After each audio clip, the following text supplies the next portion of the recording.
Boa noite a todos. A gente vai dar início à reunião desta noite lendo Finalidade da Alma. A alma, dissemos, vem de Deus, e em nós o princípio da inteligência e da vida. Essência misteriosa, escapa à análise, como tudo quanto dimana do absoluto.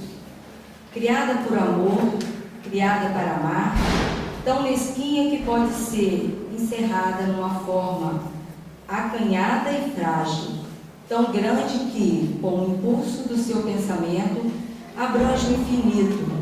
A alma é uma partícula da essência divina projetada no mundo material. Desde a hora em que caiu na matéria, qual foi o caminho que seguiu para retomar até o ponto atual da sua carreira? Precisou de passar vias escuras, revestir formas, animar organismos que deixavam sair de cada existência, como se faz com um vestuário inútil. Todos esses corpos de carne pereceram. O sopro dos destinos dispersou-se-lhes as cinzas, mas a alma persiste e permanece na sua perpetuidade. Prossegue sua marcha ascendente, percorre as inumeráveis estações da sua viagem e dirige-se para um fim grande e apetecível, um fim que é a perfeição. A alma contém no estado virtual todos os germes dos seus desenvolvimentos futuros. É destinada a conhecer, adquirir e possuir tudo. Como, pois, poderia ela conceber tudo isso numa única existência? A vida é curta e longe está a perfeição. Poderia a alma, numa vida única, desenvolver o seu entendimento, esclarecer a razão, fortificar a consciência, assimilar todos os elementos da sabedoria, da santidade e do gênio? Para realizar os seus fins, tem de percorrer no tempo e no espaço um campo sem limites. E passando por inúmeras transformações, no fim de milhares de séculos, que o mineral grosseiro se converte em diamante puro, refratando 1000 cintilações. Sucede o mesmo com a alma humana. O objetivo da evolução, a razão de ser da vida, não é a felicidade terrestre, como muitos erradamente creem, mas o aperfeiçoamento de cada um de nós. E esse aperfeiçoamento devemos realizá-lo por meio do trabalho, do esforço, de todas as alternativas da alegria e da dor, até que nos tenhamos desenvolvido completamente e elevado ao estado celeste. Se há na Terra menos alegria do que sofrimento, é que este é o instrumento por excelência da educação e do progresso, um estimulante para o ser, que sem ele ficaria retardado nas vias da sensualidade. A dor física e moral forma a nossa experiência. A sabedoria é o prêmio. Pouco a pouco a alma se eleva e, conforme vai subindo, nela se vai acumulando uma soma sempre crescente de saber e virtude. Sente-se mais estreitamente ligada aos seus semelhantes.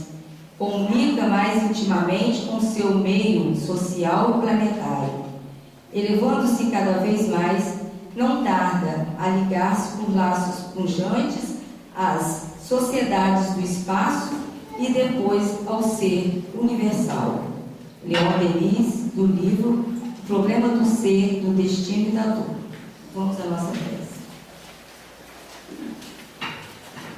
Pai de infinito amor e bondade, Jesus, Mestre, amigo de todos os instantes, de todas as horas, neste momento que queremos lhe agradecer, Pai querido, por estarmos aqui nessa reunião, amparados por Ti, pelos benfeitores espirituais, que amparem também aqueles que aqui por certo não estão, que desconhecem esses ensinamentos, por aqueles que se encontram nos seus leitos de dores, eles também recebam as vibrações de paz e de muita luz. Pedimos também pela nossa companheira, que irá trazer o estudo desta noite, que ela possa ser envolvida no Teu amor, na Tua paz. E muito obrigado, Pai querido, por tudo, e aqui damos como iniciada a nossa reunião desta E a gente vai deixar a palavra com a Eva, que ela é do Grupo Espírito Roberto de Campos de Itaperuna, tá? Boa noite a todos. Quem trabalha com tecnologia, né? Primeira vez que eu uso isso aqui, gente. Repara, não. É um prazer estar com vocês mais uma vez. E nessa noite eu trouxe um estudo que foi baseado num livro de Joana de Ângeles, que também tem esse nome como título, Ilumina-te. Ele foi baseado em alguns capítulos que foram pedidos para mim para serem trabalhados. Foi dividido o livro em vários capítulos para cada palestrante no mês de aniversário de uma casa espírita lá de Laje. E ficou para mim os capítulos 13 a 18 do livro Ilumina-te, de Joana de Ângeles. E aí, pedindo permissão a ela, deixei como título do nosso estudo também a palavra Ilumina-te. Para começar a pensar nessa questão, queria que vocês prestassem atenção na imagem. Ao procurar uma imagem para poder ilustrar esse título, eu achei essa imagem muito interessante. Porque quando nós pensamos em iluminação, um lugar iluminado, não é? Ilumina a todos que ali estão. Todas as pessoas compartilham desta iluminação, juntos. Não tem ninguém que não seja iluminado neste recinto onde há luz. Não é? Então a ideia de Joana de Ângeles, ela nos convida a nos iluminarmos intimamente. E, em consequência disso, iluminarmos a todos que nos cercam, com a luz que vem do alto, mas que nós temos dentro de nós mesmos. E aí o estudo, a dinâmica do estudo foi feita da seguinte forma. Alguns capítulos, e começa-se então pelo título, o capítulo, vem sendo trabalhado, e no final, Joana de Ângeles destaca alguma parte do capítulo que ela achou mais interessante ou que possa fechar o estudo do capítulo e possa deixar uma reflexão dentro desse estudo. E nós pensamos então em fazer essa mesma dinâmica, sempre acrescentando algo a mais de outras pesquisas, mas fechando com a fala de Joana de Ângeles cada capítulo deste. E este estudo então vai servir de reflexão. Primeiro, serviu de reflexão para mim. E estou aqui nesta noite para compartilhar com vocês destas reflexões. E nós vamos começar então pelo título do primeiro capítulo a ser trabalhado: Lutas Abençoadas. Se a gente parar e pensar apenas na palavra luta, o que vem à nossa cabeça? Com certeza, guerras. Né? Se a gente falar só na palavra luta, nós pensamos nas guerras, as guerras reais, as guerras que estão aí na mídia, mostrando os massacres dos civis, das mulheres, das crianças, e essas guerras que são consequências do livre-arbítrio, né, dos poderosos, que estão procurando poder, estão procurando a vitória de toda forma. Essa guerra é uma guerra real, é uma guerra que existe. Muitas das vezes, nós que estamos longe desse tipo de guerra, nem nos preocupamos com isso. Vemos na mídia e passa pela cabeça da gente. E muitas das vezes a gente nem se dá ao trabalho de fazer uma oração, fazer uma prece por aqueles que estão padecendo nessa guerra.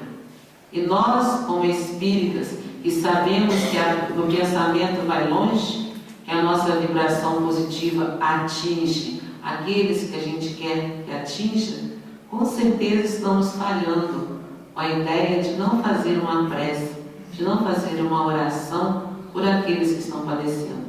Porque a nossa prece, a nossa vibração vão se juntar a tantas outras vibrações, e aí, com essas vibrações positivas, a espiritualidade com certeza pode ajudar muito mais aqueles que estão padecendo na guerra. Nós precisamos fazer também a nossa parte, e a nossa parte é feita na tela mental. Então, vamos enviar vibrações positivas para aqueles que estão guerreando, não só para aqueles que estão perecendo, mas também para aqueles que estão lá no combate e para aqueles que ainda não enxergaram a verdade. Mas nós vamos pensar, se pensarmos que estamos distante desta guerra real, nós não estamos distante de uma outra guerra, que é a guerra mental. A guerra mental é aquela guerra onde nós pensamos mal de alguém e enviamos vibração negativa para aquela pessoa. Se aquela pessoa não está num campo vibratório positivo, ela vai receber aquele dardo mental e vai enviar de volta para nós aquele dardo mental ainda mais aumentado de vibração negativa. Então estamos longe da guerra real, da guerra de fuzil, de bala, de canhão, mas não estamos longe da guerra mental e dos dardos que nós podemos enviar e receber. Então nós estamos longe desta, não estamos longe daquela. O que podemos fazer então para trabalhar em nós, para que nós não mandemos dardos para as outras pessoas e nem recebamos? Depende do nosso campo mental, da nossa vontade de melhorar, da nossa vontade de progredir.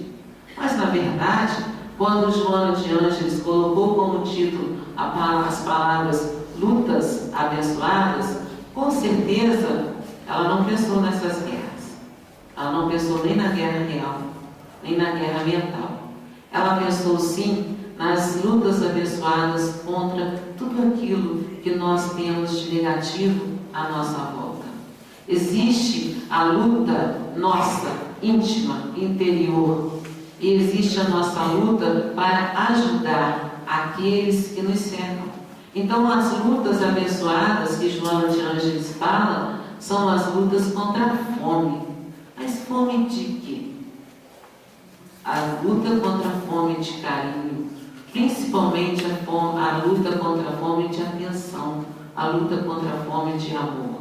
Porque quando a gente fala a palavra fome, a gente pensa logo na questão dos mantimentos. Não, mas nós fazemos campanha do quilo, nós doamos alimentos, nós ajudamos alguém quando precisa, mas muitas das vezes nós doamos o alimento, mas este alimento não é doado com amor. Se o alimento não é doado com amor, ele faz a metade do benefício. Vai acalmar o estômago de quem sente fome, mas não vai acalmar o coração dele. Então, muito mais importante do que a fome que mitiga a fome do alimento material, mais importante ainda é a fome do alimento espiritual. Então, essas lutas abençoadas são as lutas contra a fome de alegria, de carinho, de afeto. Não é? São a luta contra a fome do abandono. Quando a gente fala de abandono, a gente pensa logo nas crianças. Né? Quanto é duro ver crianças abandonadas. É triste. E o nosso coração se dilacera. E o nosso coração se enche de amor com aquelas crianças abandonadas. Mas nós não podemos esquecer da outra extremidade da vida. Aquela que é daqueles senhor ou daquela senhora que já passou pela vida, que já sofreu todos os reveses, já teve todas as experiências, que tem coisas boas para passar para nós, tem experiência de vida. E nós também deixamos abandonados. Ou achamos que eles não têm mais nada para ensinar para nós. Eles também têm fome de carinho, eles também têm fome de afeto, eles também podem estar se sentindo abandonados, mesmo quando estão dentro de nossos lares. Porque muitas das vezes a gente bate no peito e diz: o meu pai, a minha mãe, o meu não vai com o asilo, ele tem que ficar comigo. Esse é o carinho que eu estou dando para ele. Às vezes, dependendo do asilo, ele vai ter mais carinho do que dentro da casa. Então o abandono é de amor. Nós precisamos amar tanto a extremidade infantil quanto a extremidade maior. O importante é amar, esteja ele onde estiver. O importante é dar o nosso amor para ele. Nesse momento de transição planetária, a gente vê muita violência. E se a gente não prestar atenção, não se cuidar, a gente entra nessa onda negativa da violência. E esquece de fazer a nossa parte pela não violência. Porque muitas das vezes a gente diz, mas está lá a violência, não está perto de mim, eu não posso fazer nada por aquilo. Sim, nós não podemos fazer nada pelo que está longe. Mas e a violência que está ao nosso redor? O que nós estamos fazendo para acabar com a violência que está ao nosso redor? Estamos ajudando com o nosso pensamento positivo ou estamos ajudando com o nosso pensamento negativo? Essa é a grande diferença do que devemos ou não fazer diante da violência que nos cerca. Porque nós nos preocupamos muito com como está o mundo, aonde vai parar com tanta violência. A gente fala isso como se a gente estivesse longe dela, como se a violência não fizesse parte do nosso cotidiano.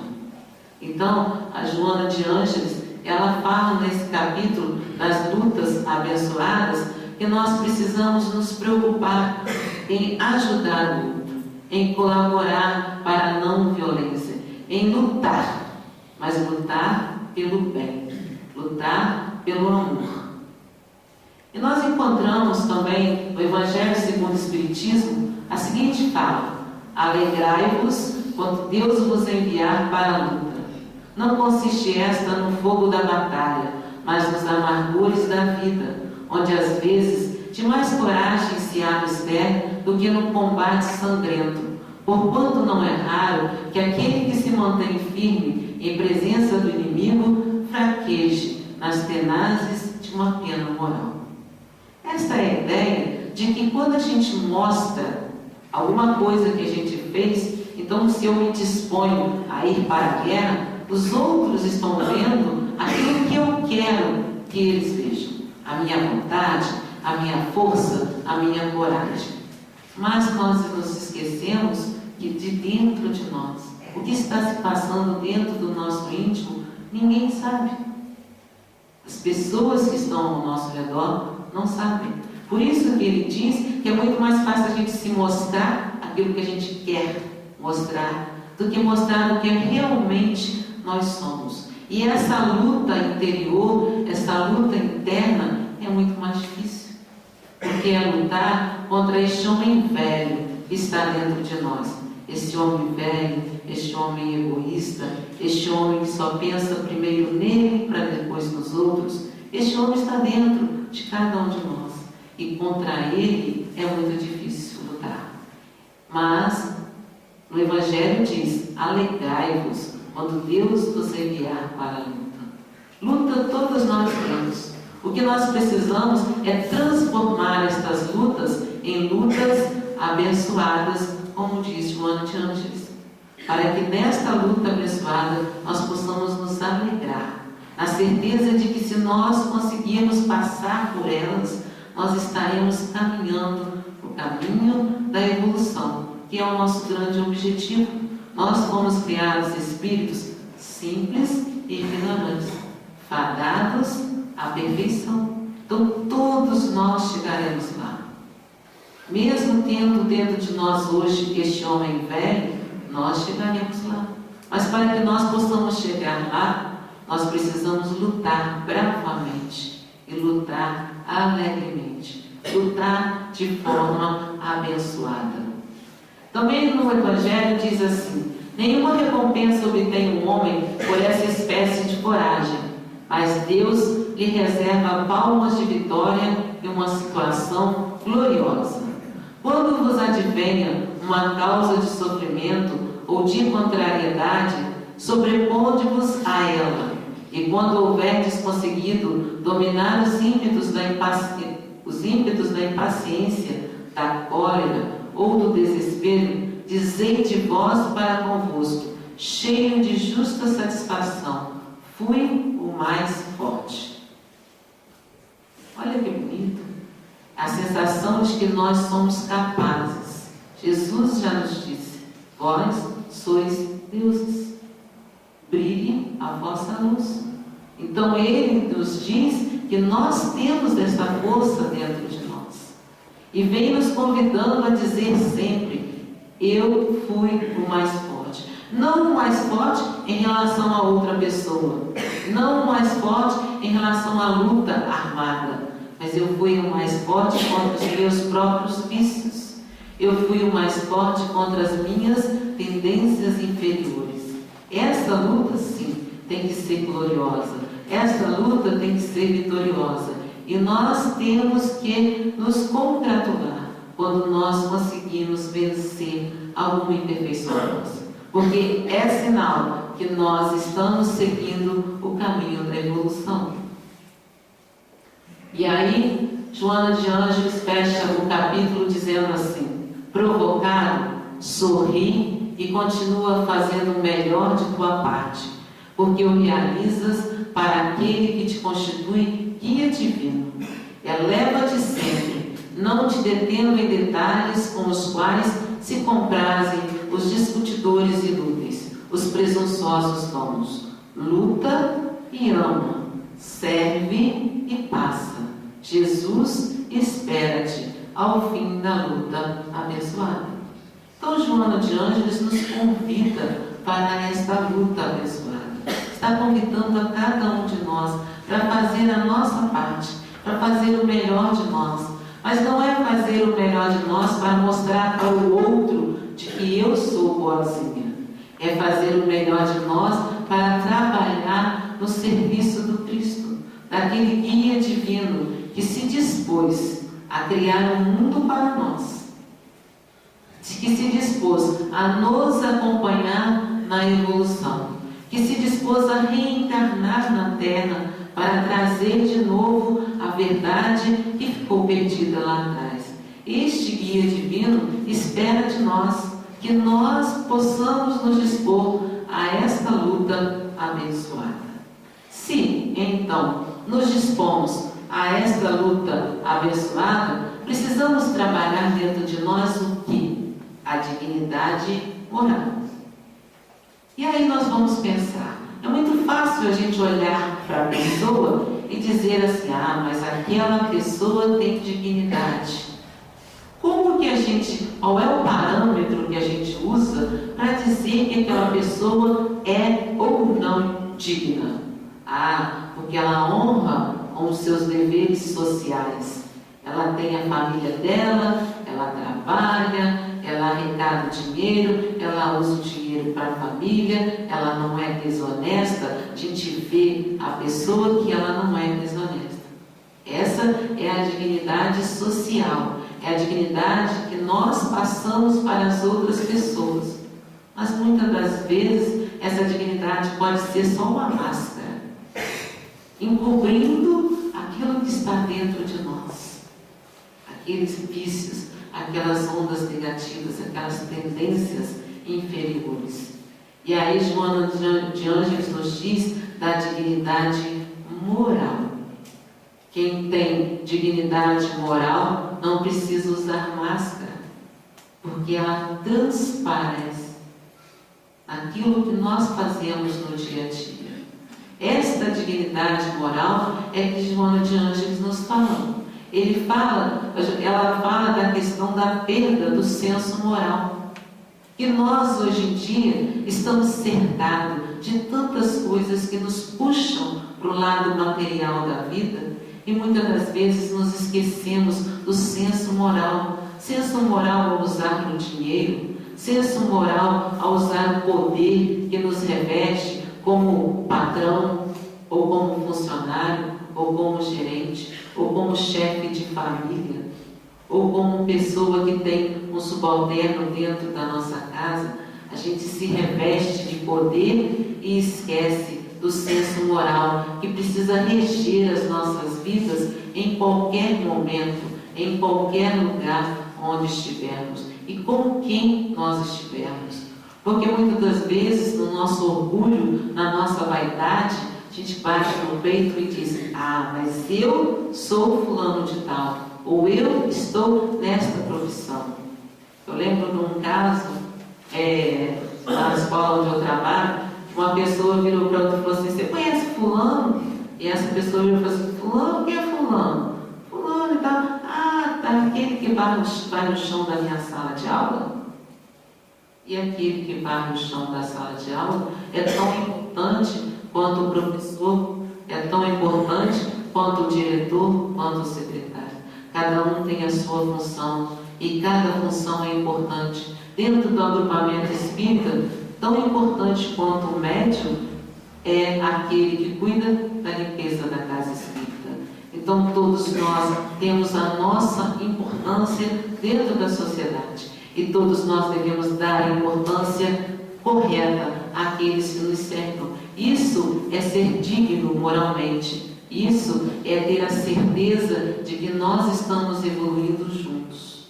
E aí quando a gente pensa em dignidade moral, quando a gente pensa, puxa vida, realmente eu percebo que eu preciso trabalhar a minha dignidade moral. Onde procurar essa dignidade? Como descobrir, como fazer para descobrir o caminho para ter essa dignidade? E aí nós podemos ver que existem na história, todos os tempos, várias figuras que demonstram dignidade moral. Se eu perguntar, com certeza cada um de vocês tem um exemplo de dignidade moral, tanto ao redor de vocês mesmos, né? Como o nosso pai, nossa mãe, nosso tio, como nos grandes vultos. E eu pensei em alguns vultos. Eu pensei, por exemplo, em Gandhi, que libertou o seu povo através da não violência.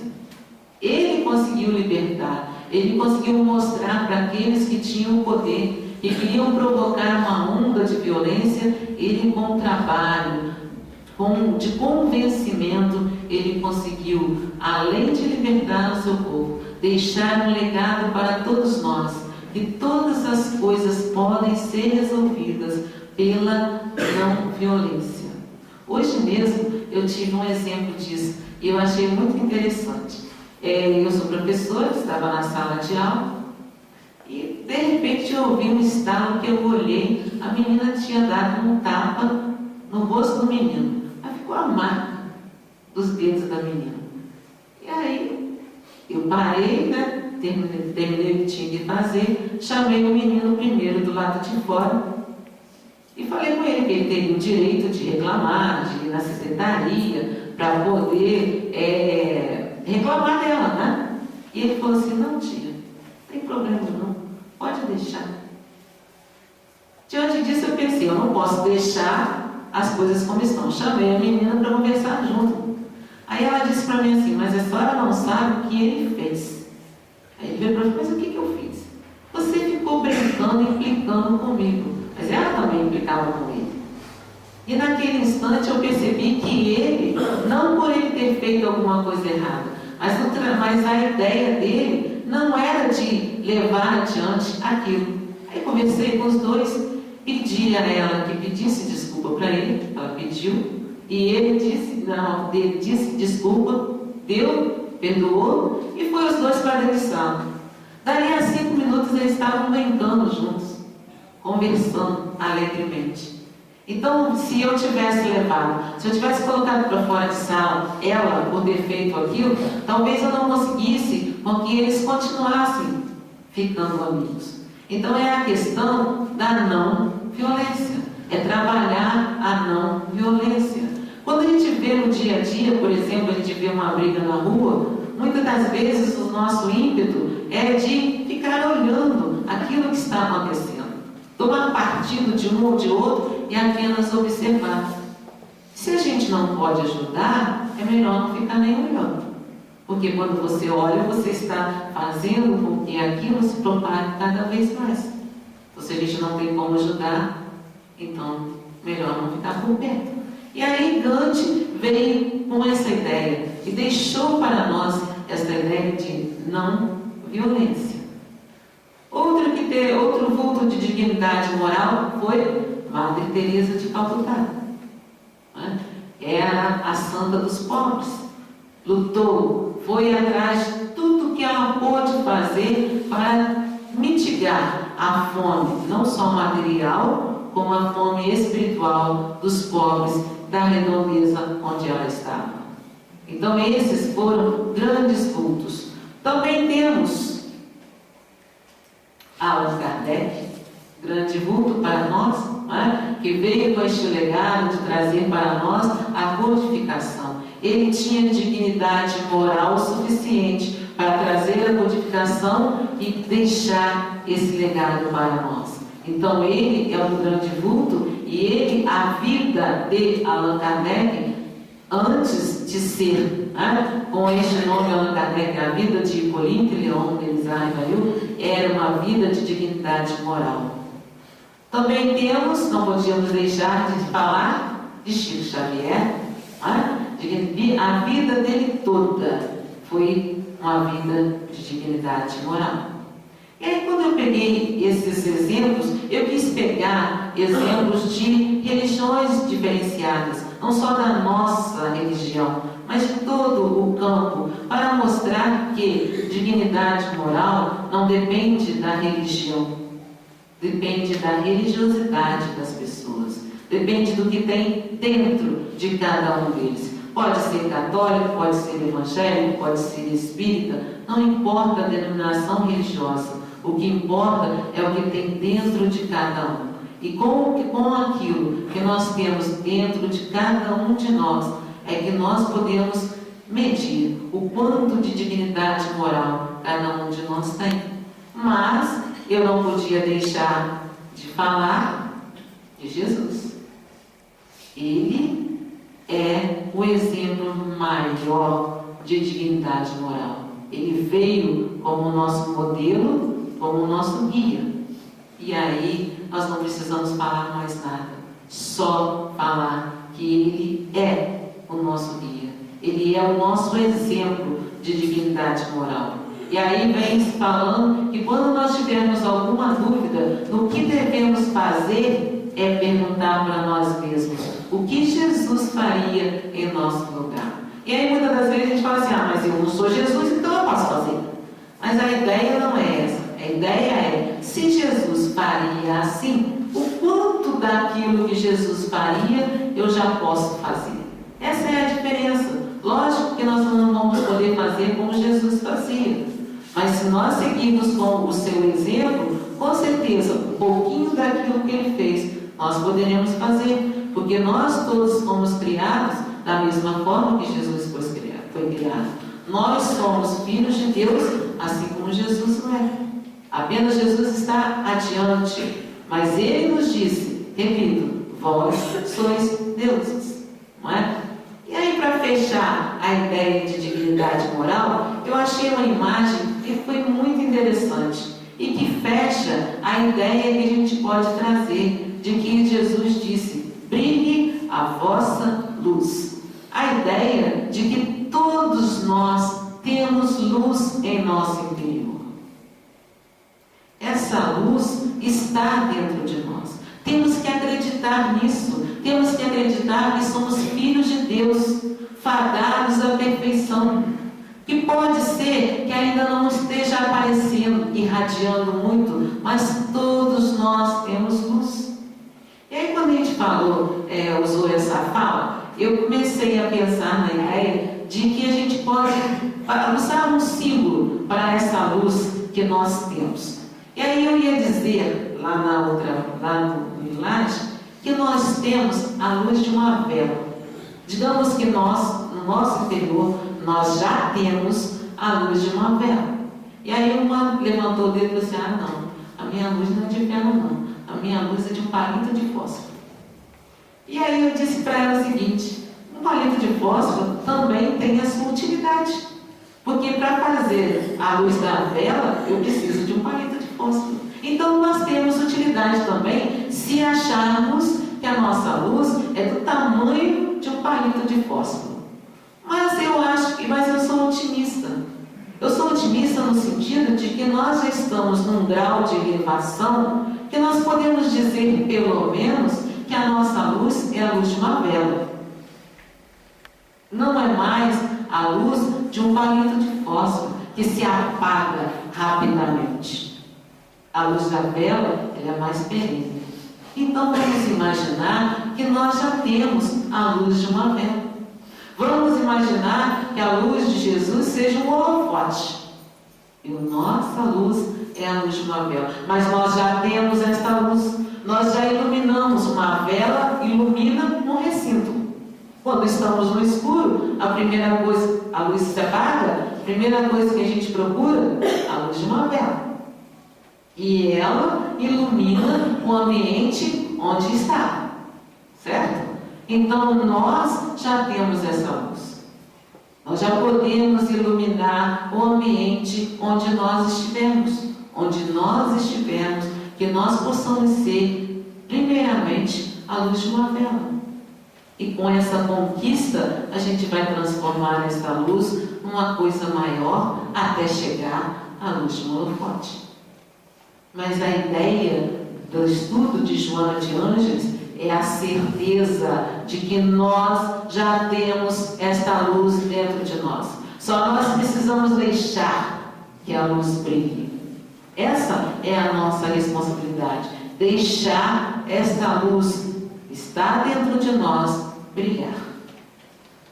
E aí Joana de Ângeles nos diz: desde que travaste contato com o Mestre, mediante as suas incomparáveis lições de imortalidade e vida, nunca te apartes da dignidade pessoal que se encontra exarada nas páginas rutilantes do seu Evangelho. Em qualquer situação de difícil comportamento em que seja situado, pergunta-se como Jesus agiria e faze conforme concluas que ele faria, sempre com dignidade moral. Mesmo que não façamos tudo o que Jesus faria, o pouco que fizermos tem que ser com dignidade moral. Se nós já nos descobrimos com esta dignidade moral, se nós já nos descobrimos com esta luz, então significa que nós já temos conhecimento da sublime canção. A sublime canção que Jesus cantou para nós há mais de 2000 anos. Aliás, que Jesus cantou para nós desde que nos criou, desde que criou o planeta e permitiu que nós, espíritos simples e ignorantes, viéssemos habitar na Terra.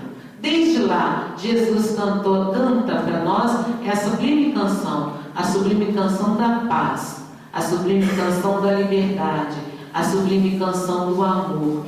E os mártires, os primeiros mártires, eles ouviram realmente a canção de Jesus. Tanto é que eles iam para as grandes arenas, onde sabiam que iam morrer, eles iam cantando. Cantando porque eles tinham a certeza de que poderiam perder o corpo físico, mas não perderiam a sua alma. Perderiam o corpo físico, mas não perderiam o contato com Jesus. E esses mártires, eles deram a sua vida, tanto a vida espiritual quanto a vida material. E nós hoje em dia, o que estamos fazendo por Jesus? Estamos dando a nossa vida por Jesus? Hoje em dia, já não se é cobrado mais que se dê a vida material. Já passou essa fase. Mas Jesus pede para nós a vida espiritual. Será que nós estamos realmente dando a nossa vida para Jesus? Todos os nossos dias, todos os nossos momentos são para Jesus? Com certeza que não. E muitas das vezes nós erramos, nós caímos, porque nós somos espíritos imperfeitos. Mas que nessas horas possamos lembrar de Jesus, possamos lembrar da sublime canção dele, possamos deixar que essa canção fale mais alto dentro de nós, que não sejamos surdos à sublime canção que Jesus canta para nós, através do convite ao trabalho, através do convite ao amor, através do convite à alegria santa. E que possamos então ouvir a canção que Jesus nos dá e que possamos cantar para os outros esta mesma canção, porque os mártires morreram cantando.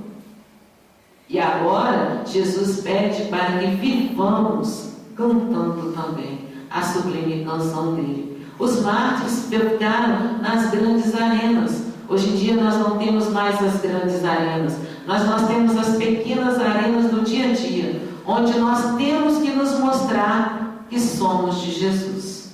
E nessas pequenas arenas de nossas vidas, estamos mostrando que somos de Jesus?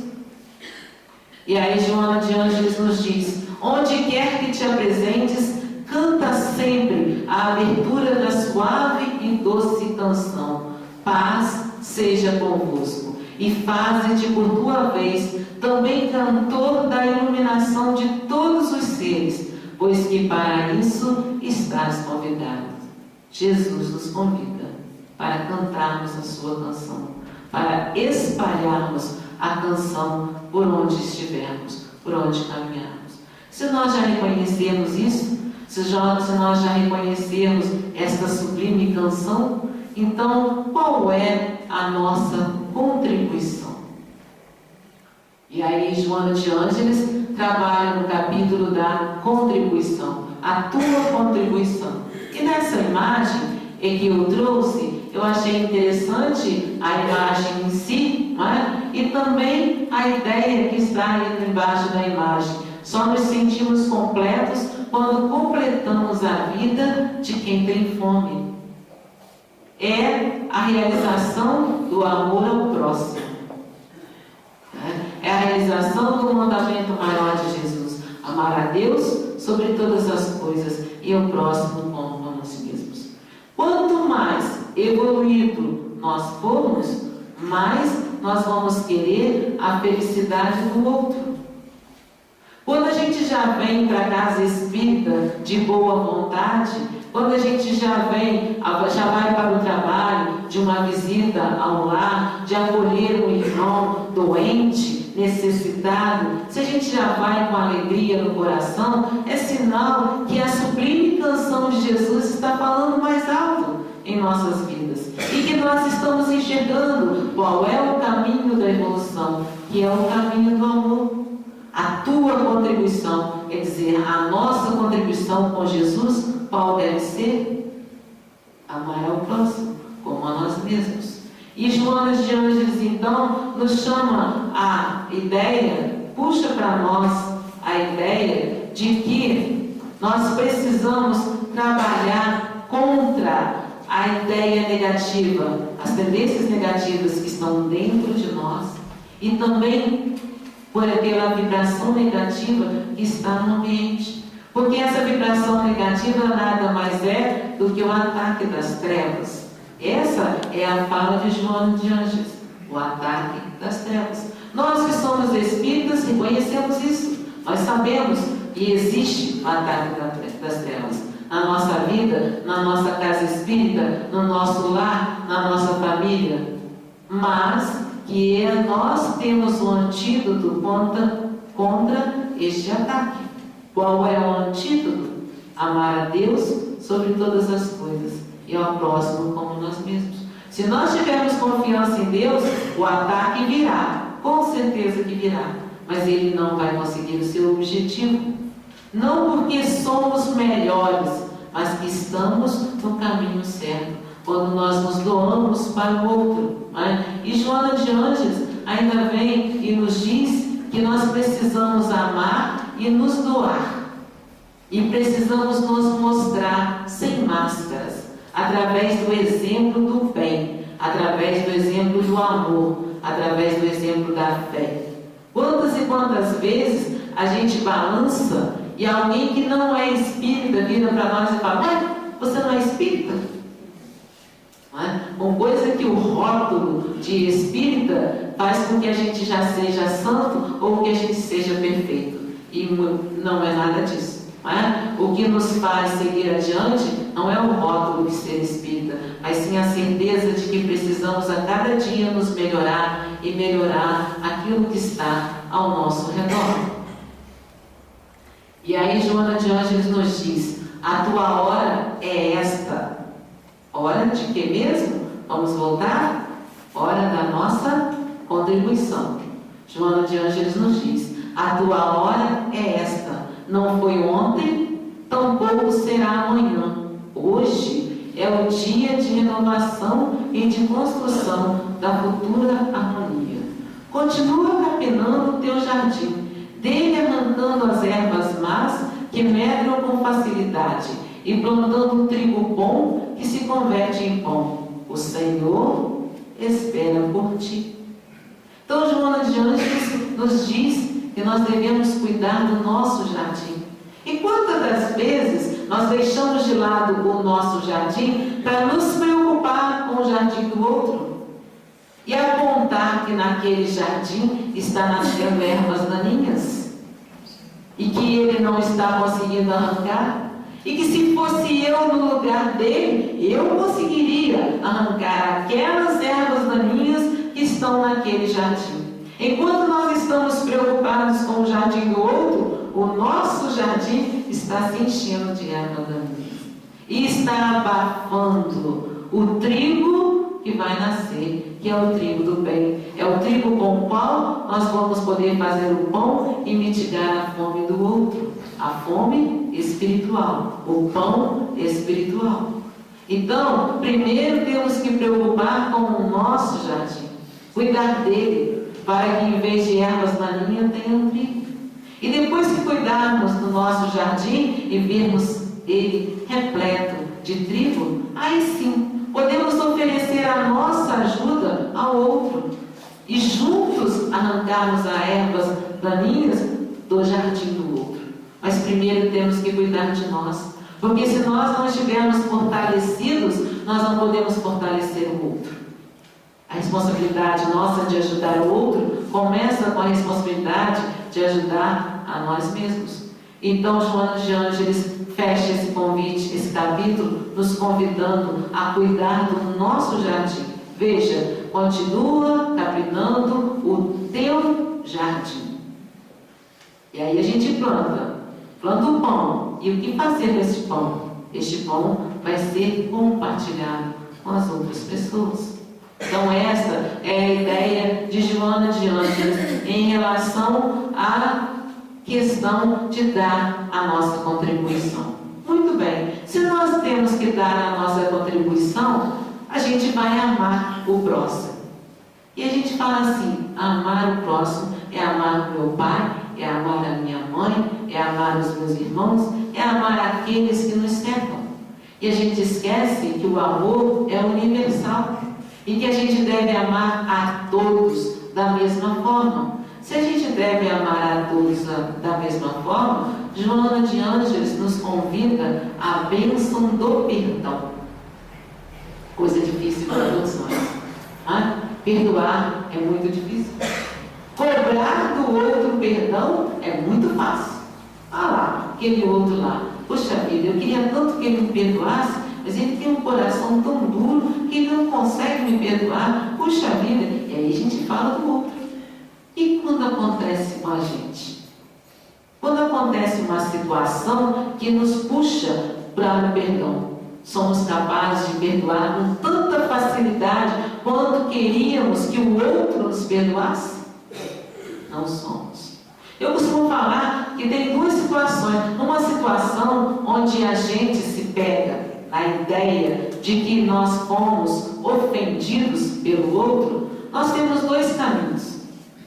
Se o que o outro disse de nós, se o que o outro fez contra nós foi uma injustiça ou foi um erro, a verdade um dia irá aparecer.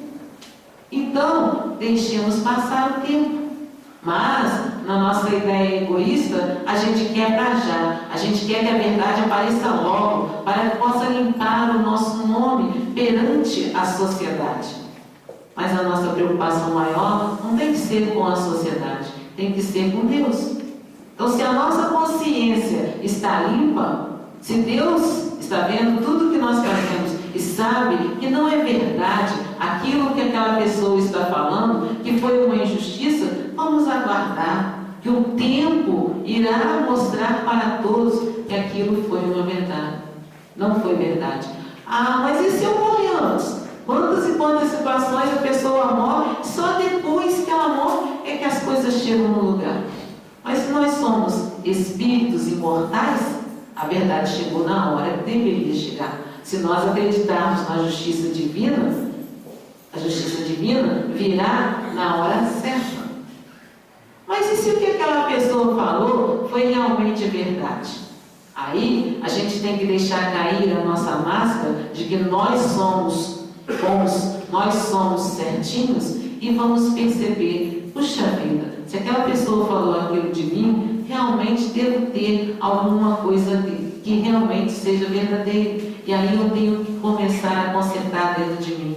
Aquela pessoa que falou de mim foi apenas um instrumento para mostrar o que nós precisamos fazer para nos melhorar interiormente. Então este é o caminho para a gente aprender a perdoar. Não é? Aprender. A gente está aprendendo, porque perdoar não é fácil. A gente costuma dizer assim: eu perdoei fulano, mas eu quero ele longe de mim. Perto de mim não. Mas eu perdoei, não tem problema não, já passou. Mas ele longe. Isso não é o verdadeiro perdão. Não é? E aí, quando eu estava trabalhando a ideia do perdão e lendo, fazendo algumas pesquisas, eu achei esse quadro espiritual, quadro de evolução espiritual. Eu achei tão interessante que eu resolvi colocar para nós. Porque nós dizemos que nós precisamos toda noite fazer um exame de consciência, não é? Santo Agostinho já nos diz que nós precisamos fazer um exame de consciência, nos conhecer. Conhece-se o verdadeiro espírita pela reforma íntima, pelo esforço que ele faz. Então nós precisamos nos conhecer realmente, sem máscaras, não é? Nós para nós mesmos. E aí eu achei esse quadro de evolução espiritual. E a gente percebe que existe, a nossa evolução vai desde a animalidade até a angelitude. Todos os espíritos passam por esse quadro evolutivo. Todos os espíritos são criados simples e ignorantes lá na animalidade. Vejam aí embaixo. Na animalidade existe a materialidade, a influência da lei de causa e efeito, a ignorância, a irresponsabilidade e o empirismo, que é querer fazer tudo numa encarnação só. Já na angelitude, vem a espiritualidade, a influência da lei do amor, o conhecimento, a responsabilidade e a sabedoria. Então, aqueles espíritos que estão lá na angelitude, eles já têm isso tudo que está no quadro verde.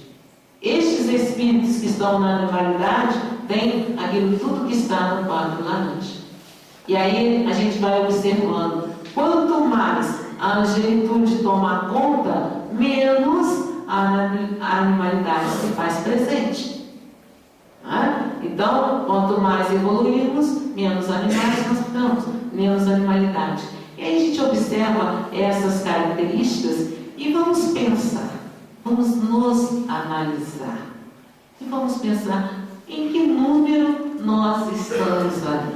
O quanto de animalidade ainda temos em nós. Com certeza, alguma coisa nós temos. Não se ofendam.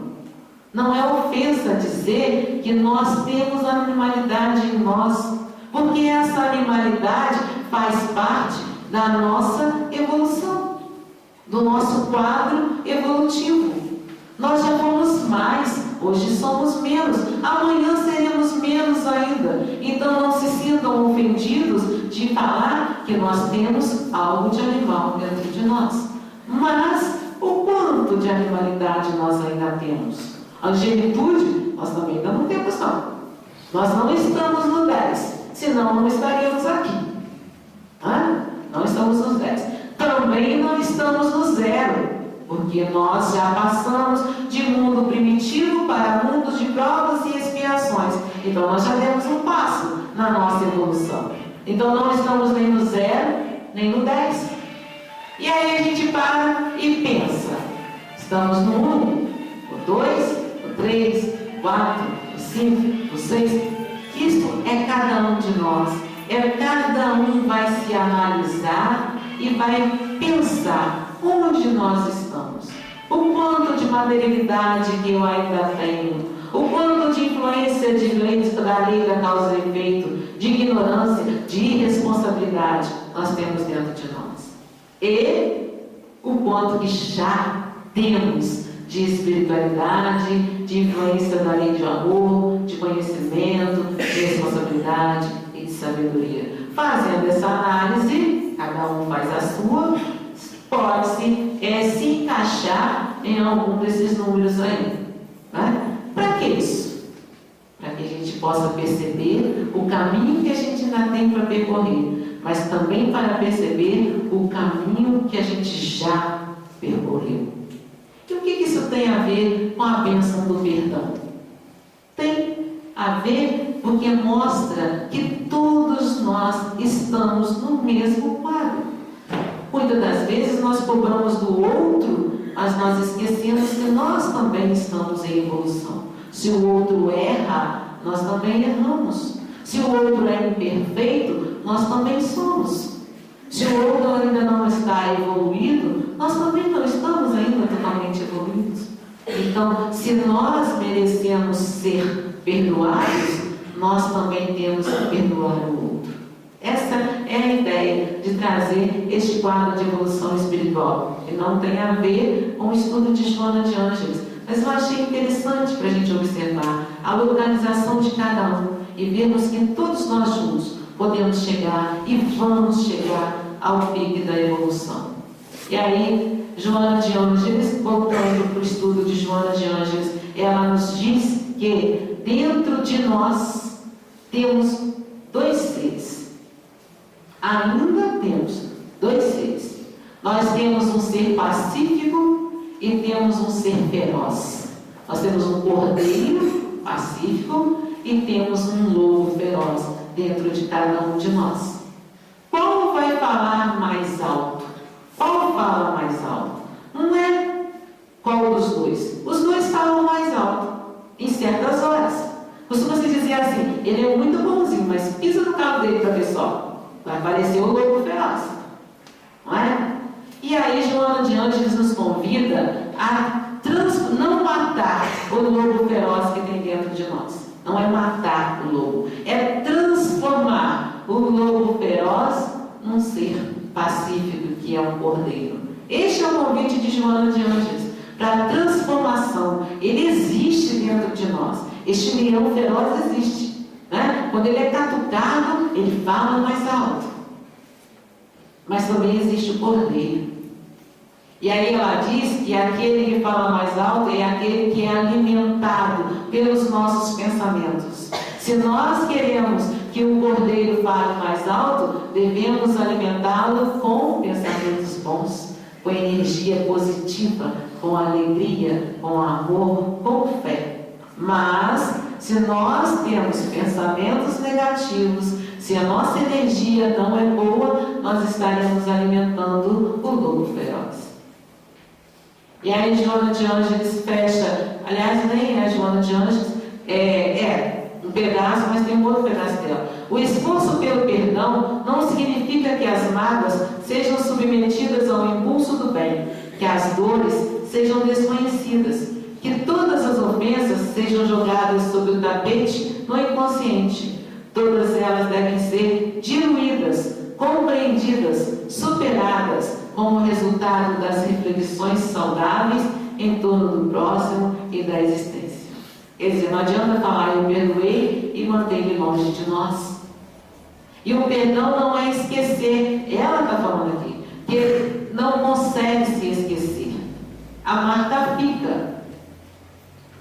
Mas o que ela diz é que nós precisamos diluir, compreender, superar, né, a ofensa que nós achamos que nós fomos ofendidos. Jesus nunca se ofendeu, mas nós, ainda na nossa imperfeição, ainda nos sentimos ofendidos. E aí, quando nós nos sentimos ofendidos, precisamos trabalhar isso, diluir essa ofensa, para a gente poder aprender a perdoar. E ela fecha no seguinte: ninguém se movimenta no mundo sem enfrentamentos, que são excelentes oportunidades para se medir os valores morais íntimos, as conquistas mentais e as realizações pessoais. Nunca estranhes, portanto, as pedradas quando no transcurso das reencarnações. Elas fazem parte dos mecanismos de desenvolvimento espiritual, auxiliando-te no avanço pela trilha do bem. Então nós vamos receber várias e várias pedradas. O que vamos fazer com essas pedras? Tem uma música de Maria Elza, quem conhece, que fala, né? Pedras também constroem abrigos. Pedras também fazem ninhos. Então que nós possamos saber usar essas pedras que vêm para nós, transformar estas pedras em abrigos. Assim diz Joana de Ângeles. E aí Joana de Ângeles, nesse último capítulo, ela nos fala da dolorosa noite escura. Essa dolorosa noite escura, ela fala que todos os espíritos em evolução passam por essa noite dolorosa. Até Jesus passou pela dolorosa noite escura. Porque quando Jesus se dispôs a vir à Terra, ele poderia até imaginar que acontecesse. Mas na sua ideia era que não acontecesse a sua crucificação. Ele veio para trazer a luz. Então, se até Jesus passou pela dolorosa noite escura, quem somos nós para dizer que não passamos por ela? Passamos por várias noites dolorosas e escuras. Várias noites na nossa vida. Nessa vida, nas outras vidas. Se fecharmos os olhos e pensarmos, nós vamos achar várias e várias noites escuras. Mas também, se fecharmos os olhos, nós vamos ver que depois de uma dolorosa noite escura, há sempre um novo amanhecer. É isso que nos faz ir adiante. É a certeza de que passa. A noite vem, mas a noite vai. E depois da noite vem um novo amanhecer. O novo amanhecer para nossas almas, com o sol que nos aquece, que mesmo estando entre nuvens, ele nos aquece o coração. O dia clareia. E por que o dia clareia? Porque o sol está lá. Ah, mas está nublado. Mas ainda está claro. Muito mais claro do que a noite. E a noite do nosso coração também é assim. A vida nos traz várias noites dolorosas. Mas depois de cada noite dolorosa, há sempre um amanhecer. E aí Joana de Ângeles nos diz o seguinte: toda vez quando no serviço do Senhor sintas a alma dominada pela noite triste da escuridão, evita entregar-te à sombra espessa, deixando-te arrastar pelo desânimo ou pelo desencantamento. Não esperes um céu de delícias imediatas na experiência autoiluminativa a que te entregas. A noite escura da alma é o amanhecer do dia glorioso da imortalidade em triunfo. E aí Joana de Ângeles fecha este capítulo com essa ideia de que, se temos a noite escura em nossas almas, temos que ter a certeza da imortalidade, que tudo passa, que nós não temos só essa vida, nós temos várias vidas pela frente. E elas só vão ser melhores se nós fizermos por onde. Então precisamos plantar hoje para colher amanhã. Precisamos iluminar a nossa vida hoje para que a vida amanhã seja mais iluminada. E nós vamos iluminar a nossa vida com a luz que tem dentro de cada um de nós. Convite de Joana de Ângeles: deixe a sua luz brilhar. Porque se a sua luz brilhar, ela vai iluminar a todos que estão ao nosso redor. E na ideia de iluminação, quando eu falei que nós já somos a luz de uma vela, né? Mas que Jesus é a luz de um holofote, e que até chegarmos à luz de um holofote, o caminho é longo. Então vamos pensar que, se hoje já somos a luz de uma vela, poderemos ser amanhã a luz de um farol, que ilumina muito mais do que a vela. A luz do farol, ela guia os navegantes diante das tempestades, diante da noite escura. Então que sejamos nós um farol. Vamos transformar a nossa vela num farol. Um farol que ilumina a vida daqueles que estão ao nosso redor, a vida daqueles que estão nos olhando, estão nos vendo. Vamos ser exemplos de vida, vamos ser um farol. Nós já somos farol na vida dos nossos familiares. Com certeza nós já somos farol na vida dos nossos familiares. Então vamos estender esta luz mais além para a nossa família espiritual. Não vamos deixar a luz deste farol apagada. Vamos deixar ela transparecer cada vez mais. Ela clarear o mais longe possível. E além de nós sermos um farol, a nossa casa espírita precisa ser um farol. E com certeza ela é. Nós sabemos, não é? A espiritualidade nos diz que a casa espírita é um farol. E aí nós desejamos de coração que o Centro Espírita Bom Jesus seja um farol na vida de todos. E para que o Centro Espírita Bom Jesus seja um farol, depende de quem? Depende de cada um de vocês. Que Deus abençoe esse Centro Espírita e todos aqueles que aqui milham. E que ele continue sendo um farol a iluminar o céu desta cidade.